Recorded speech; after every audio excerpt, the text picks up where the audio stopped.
I mean, I have the ball a lot, so I mean, that's going to happen. I mean, you know, you have the ball that much, you're going to get some assists and stuff like that, but that doesn't really mean that you're putting a positive, outcome on the game. So I mean, just want to find a couple teammates, but I think we lost this game. Last segment, baller of the night and boxing out. Jimmy, what is your stat of the night?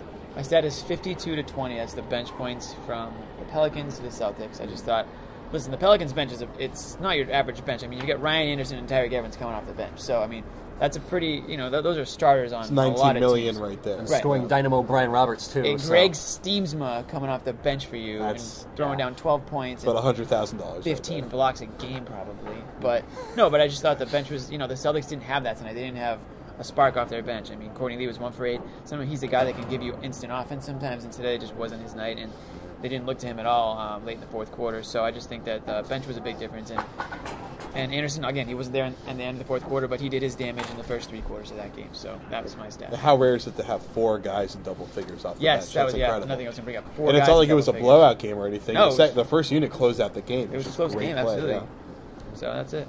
Brian Roberts, guy that I'm not too familiar with. Never heard of before. Second base for the Orioles? All right, yeah, I'm done. No, seriously, that was the first thing that came to my mind. But, hey, he's 28 years old. He's been in the league 2 years. And they went to him late in the game. Wasn't he at the line late in the game? He hit the clutch free throws. Yeah, he hit the clutch. Making a 3-point game. I think that was by design. So the fact that he's getting that burn, I mean, good for him. Yeah. Well, Monty Williams never afraid to go to one of the supporting casts. He's always been willing Monty to Williams let might anyone not make have the play. known that he was. I don't know. He didn't even know who guy? Brian I don't know who he Roberts is. Let's was. put him in. Yeah. You're up. Oh, my stat. Yeah. 0. The assist for Avery Bradley. 22 points, 0 assists. I looked this up. 5 career games with 20-plus points and 0 assists. Are they all losses? Might be. No, I think 1 and 4. So almost all pretty losses. much all losses. It might be time to admit that maybe he's not a point guard. I don't know. It's just I think we can all admit that. I think they admitted that 2 weeks into the season. I know he's not a point It's just guard. a thought. Yeah. Yeah, I think maybe we were talking about no pass Bass. Maybe there's a no pass Avery Bradley on this team too. It's a problem, but We'll define a rhyme scheme for that one. Good stat. yeah, no Avery. I don't know. No Sherry, Avery. Yeah, no. Your stat. All right, I'm going to quit my rap career. For me, 3 guys in double figures for rebounding tonight. It was Bass, Solinger, and then Humphreys off the bench. Another really good game for Chris Humphreys. 12 rebounds for Humphreys. And all 3 of those guys did it because of the offensive rebounds. They all had at least 6, was it, or at least 5 offensive rebounds? Let's look. Sully at had least 9. 6. 9 for Sully, 6 for Bass, 6 for Humphreys. So, It's pretty much the only reason why they had a shot at winning this game. agreed. It was just a second opportunity. But it just also explains just how many freaking shots they missed. Yeah. Well, it's also shot 34%. Brad Stevens has been saying that even when they lose, he wants the team to be more physical. And he was saying that last night when they lost to the Bulls in Chicago. He said it again tonight. And, he's right. Like, even when this team is not hitting shots, they're not afraid to bang in the paint and be physical with other teams. And, the past 2 centers they played, Noah last night and Davis tonight, are tall, skinny guys that you can push around a little bit. Yeah.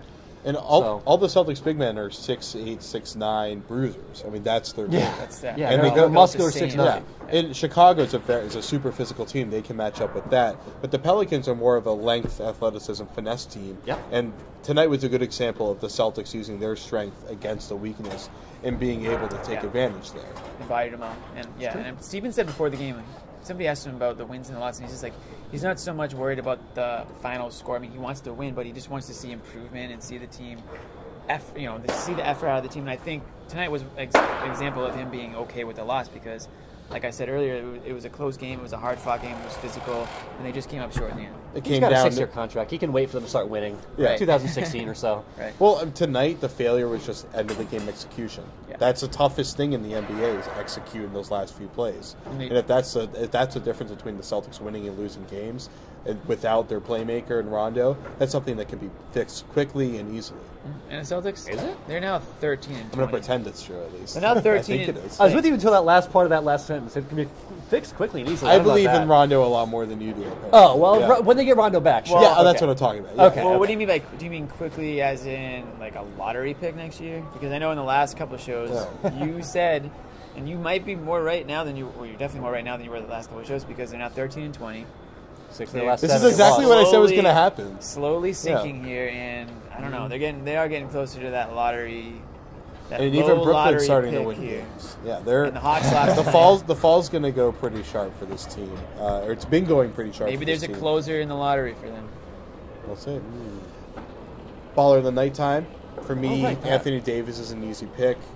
Are we just going to go around and I think it's all of do us, Anthony right? Davis? Anthony Yeah. Davis? Anthony We're going Davis. to go around and do Anthony So the Davis. stat line is 23 points, 9 rebounds, with pretty much most of those coming in the fourth quarter there, and one great hook shot in the fourth quarter. I'm a sucker for a hook shot. Love a good hook. Yeah. Yeah, definitely. And just aside from the stats, I mean, he affects every single play with just his length. Like, other teams are afraid to do anything against him offensively because he's just always lurking, always ready to lunge and block your shot. Right. Like, you can't really do anything about that. He's just always a presence. Even when he doesn't block the shot, just his mental awareness. Yeah, like, teams are just psyched out. It's aware, true. Yeah. Well, the thing is, He he's blocked it with his mind.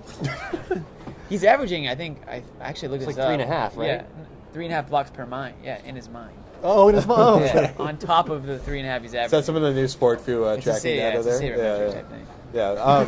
Well, the thing is, so he scores 23 points a night, but very few of those plays were like individual plays. It's just him getting to the right spot, him making an offensive rebound, putback, stuff like that. He's just like the ultimate scrap scorer. He's kind of like Yes. Avery Bradley, only 6'11". He gets his points off of putbacks and cut it to the basket in transition. It's kind of like Avery Bradley. You don't call plays for Anthony Davis to score, but he just finds ways to score anyway. He's smart. He's not like a hacker. He had 2 fouls tonight. You know what I mean? And if he develops a nice little jump shot or a mid-range shot, I mean, he's really going to be. We're talking about one of like I said, we talked about like a top 3 player in any draft that would be upcoming or something like that. I mean, he's really going to be a franchise guy. We're talking about him for the next 15 years. I can't really stop thinking about 6'11" Avery Bradley. That would be the coolest thing ever. That'd be pretty cool, right? That'd be really cool. All right, well, this we're was seeing cool. Another cheesy transition is how I do it. Evans Clinchy, Jimmy Toscano. I'm Jared Weiss. Right. We will see you in a long time from now because the Celtics go on a big 10 days, right? Yeah, big road swing. We'll see you in 10 days. Don't miss us too much. The Celtics This is lose hilarious. again at home. It'd be nice to get to do a win garden report once in a I don't while. know how. The Rockets 10 days from now, so I don't know how it would go. Not very confident about that one, but we'll I don't know see. how to talk about opening. What do you say? I don't remember. At least we'll be able to talk about Dwight Howard for 10 minutes. Something will happen. God, will we ever? I think it's all the things that we said, but like maybe like a little bit flipped around and then more smiling, basically. Yeah, Maybe a little bit more energy from Jimmy. Dwight's gonna call us some name like the Three Amigos or something, and we can like make fun of him for it. Yes. I think it was what did he call us? It was the Boston Beats. I think it's a nickname. Yeah, he does That's things good. like that. All right, well maybe he'll But stick he to his hates day job. Boston, right? I guess. Because they We'll see. Okay, well that's it for the Garden Report. Celtics blog, CLNS Radio. We're out.